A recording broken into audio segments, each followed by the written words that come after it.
Thank you very much, Mr. Chairman. Thank you for hospitality and leadership.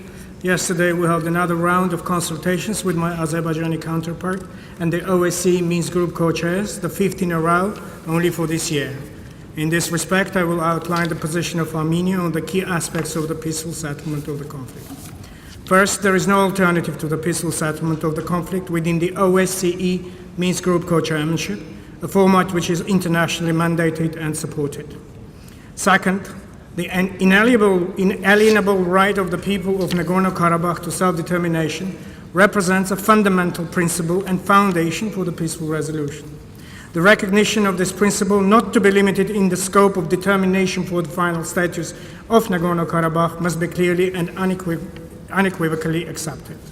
The term without limitation clearly implies also the right to maintain and determine a status outside the jurisdiction, sovereignty, or territorial integrity of Azerbaijan. The persistent hostile policies and actions of Azerbaijan aimed at undermining and threatening the existential physical security of the people of Nagorno-Karabakh, including the latest attempted aggression by Azerbaijan against Nagorno-Karabakh in April 2016, emphasized the illegitimacy and impossibility of claiming jurisdiction by Azerbaijan over the people of Nagorno-Karabakh.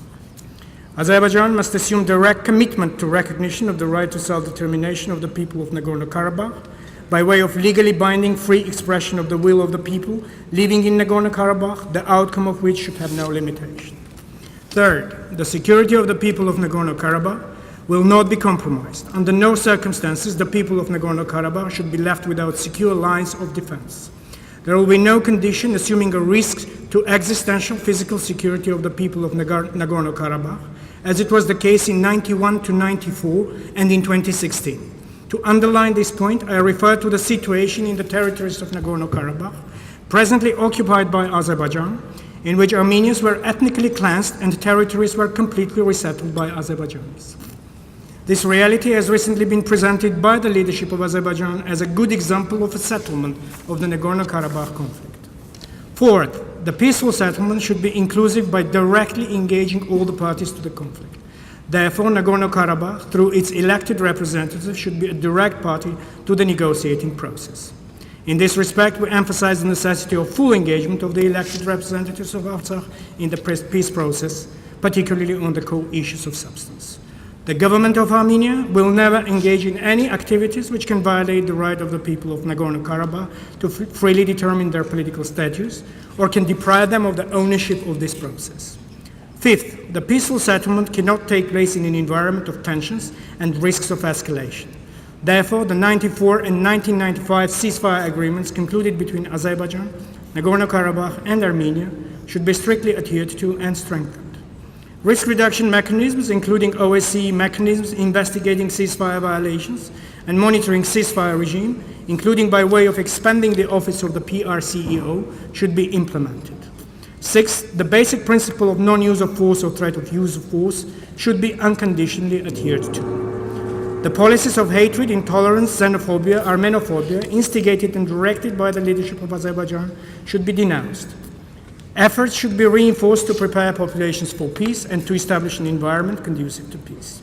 Seventh, the maximalist positions of Azerbaijan, which ignore the will and sensitivities of the people of Nagorno-Karabakh, are fundamental obstacles to a meaningful progress in the peace process. The inability of authorities of Azerbaijan to reciprocate the call for a compromise by Armenia is a point in case. To remind, the Prime Minister of Armenia demonstrated strong political will in announcing that any settlement should be acceptable to the people of Armenia, Artsakh, and Azerbaijan, which is to say that the settlement can only be based on a compromise. Mr. Chairman, Armenia remains engaged in good faith in the negotiating process and will continue to consistently work towards the peaceful settlement. At the same time, it is unacceptable that in light of the present domestic political developments in Azerbaijan, the latter sets out preconditions for the peace process as manifested in a position paper circulated on the eve of this ministerial council.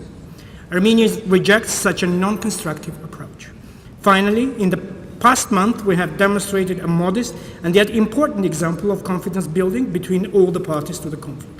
The exchange of journalists from Armenia, Nagorno-Karabakh, and Azerbaijan is a promising example of building trust and inclusive dialogue between the parties at the public level. We are ready to further build on this example.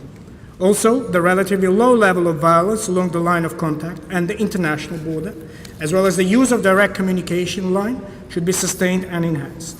However, we remain seriously concerned that despite these measures, there have been losses and injuries which could have been avoided. Delivering on the commitments is a key in building trust towards the prospects for the final settlement of the conflict. In conclusion, I'd like to welcome Albania as incoming chair and wish them every success. Thank you.